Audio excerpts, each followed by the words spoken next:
Rev up your engines!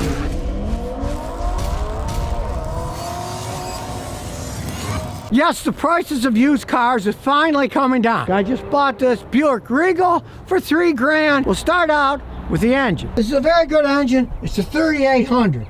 Now, the weak points of this car are the automatic transmission. Because if you want to face the facts, Americans never really figured out how to build a bulletproof front-wheel drive transmission. That's just how it goes. Now, he road tested it. He knows enough about cars, and it's working good for him as it stands. I'm going to run a full scan to make sure that it doesn't have any problems.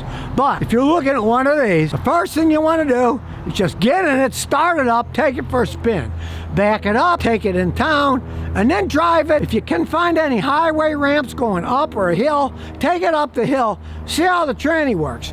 If it starts juddering going up a hill or slams into gear, or when you decelerate, the gear starts slamming down, run away and don't buy the stupid thing. Now, they're not all bad. This is a 2000, and it's not acted up at all. That has to do with the previous owners. I've seen these things burn out transmissions back in the day when it had 17,000 miles. But those were people who drove like maniacs. I had a customer, she brought her husband's car in, and I could see the guy had put all these brand new parts on the car. Tons of them, because he worked at an auto parts store and he thought he knew something, right? He knew nothing. So she brings me his car. I check it out, drive it. I said, well, the transmission's going out, right? So I talked to the husband on the phone. He says, oh, you don't know what you're talking about. How could it go out? It's only got like 17,000 miles on it, right? Well, there was no skin off my nose. I didn't care. I was just telling the truth.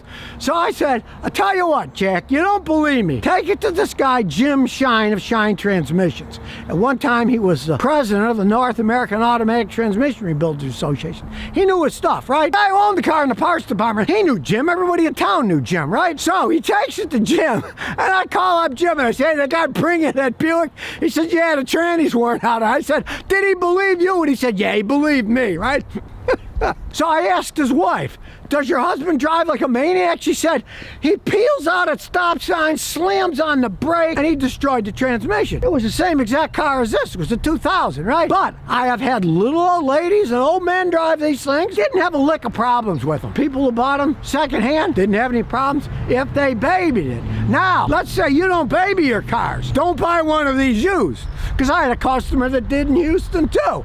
And you know what happened? In 6 months, he destroyed the transmission. He towed it over to my place. I said, your tranny's shot. I said, when'd you buy this thing? He said, 6 months ago. I said, who you buy it from? An old man. So I said, well, how do you drive it? Oh man, this thing's still fast. He said, I drive 120 miles an hour all the time, going up to Dallas and stuff. I said, well, guess what? You destroyed it, and your $5 grand is now peed down the toilet. So keep that in mind. You don't buy one of these unless you're going to take care of it and drive relatively conservatively. This is a guy's backup car, so he knows. He's not going to drive it like a lunatic. This car came from Kentucky and it's registered in Kentucky. So you don't really have to worry that much about rust. You look under here. Right, that's just dirt.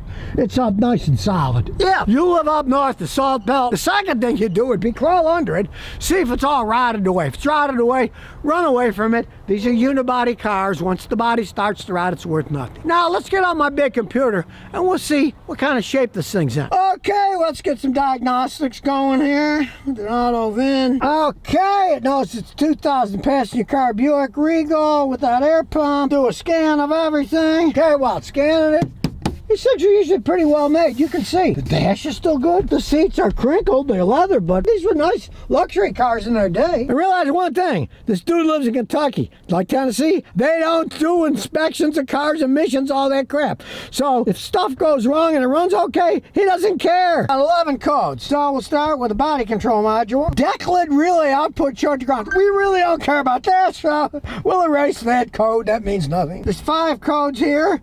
On the airbag system, he knows the airbag system isn't working. He already knows that. It worked fine, so you buckle up. Left front side deployment loop open.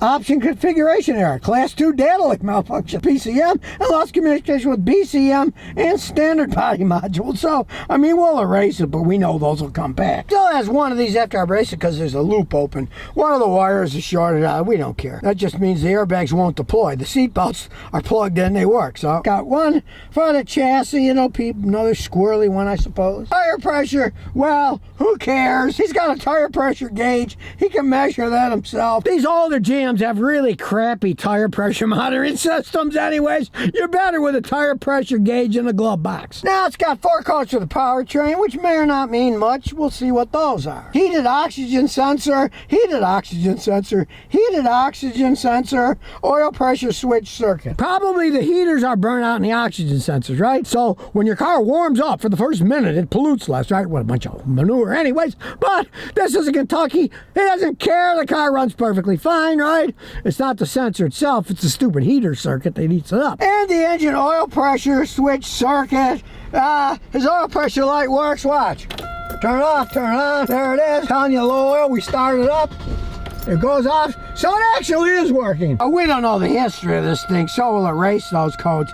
Maybe somebody had it unplugged at one time and nobody ever bothered resetting the computer, so I'm resetting it. So let's start her up again, and we're gonna look at live data. First we'll do the engine, and we'll check out all the data. Remember, black is good, red is bad, mass airflow sensor's normal, map's normal. Look at this, the air-fuel ratio, it's perfect. It's 14.7 to 1. Find that intriguing. This vehicle has 154,426 miles. And with all that mileage and being, let's see, what, 24 years old?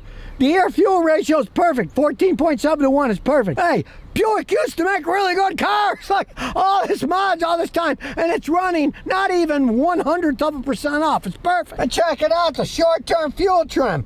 It's only 1 or 0. 0's perfect. 1 is almost perfect, right? Hey, like I said, they don't make these things like they used to. Well, let me rephrase it. They don't make them at all anymore. Buick doesn't sell cars in the United States. They sell SUVs, right? A lot of them are made in China, but they don't make cars anymore.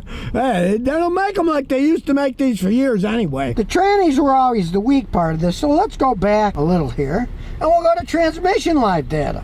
And we'll check that out. And up it pops, shows you the gear ratio, what gear you're in, see if there's any kinds of problems. Remember, black is good, red is bad. There's the slip speed, that's in drive. Let's put it in park. Notice that it goes way down. That's what it's supposed to do. That means that it's slipping, right? We'll put it back in drive, and you can see there it's slipping. That's exactly what it's supposed to do, because think about it. You're driving down the road, and when you come to a stop, if the torque converter didn't slip, the engine would stall out because it'd be driving the wheels and you're stopped. That's still working perfectly fine. Looking for spin, as I said, we knew the airbags weren't working and the warning light was on anyways. And of course, there's no backup camera on this baby, so we will just back up and look. First thing I notice, old car, idle smooth as silk. Let's see how the tranny shifts.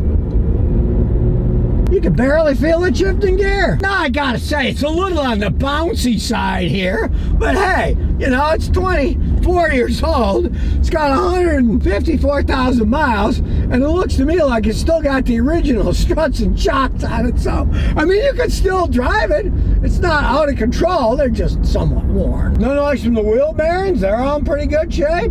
We're gonna take our little drag strip. Now, this was never a race car, but it had a decent pickup. Go up to the little drag strip, and there's nobody behind us, so we'll see what this old baby can do. All right, like I said, nobody behind us. So, here we go. Look at it, oh man, that still burns rubber. Takes off like mad. Like I said, they don't make them like they used to, baby. Shifting smooth. Now let's say you want to pass somebody. You're going 40, we'll floor it.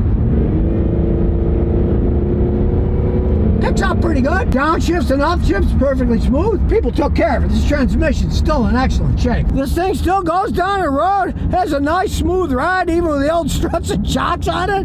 I mean, hey, I gotta say I'm impressed. Yeah, people might say, Scotty, but you say General Motors stinks. This is a 2000. They were still building pretty good cars. Maybe up till like 2004 or something, right? This is still a pretty good car. You only paid $3 grand for it. Hey, it could last quite some time if somebody like me isn't driving it all that often. Hey, a $3,000 car that runs like a clock. Sure, the airbags don't work anymore.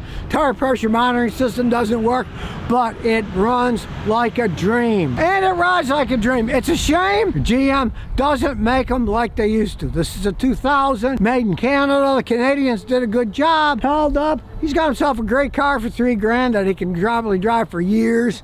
in years, unlike the new ones that are all complex. They fall apart in front of your very eyes, and they cost a small fortune. 3 grand, what is there to argue about?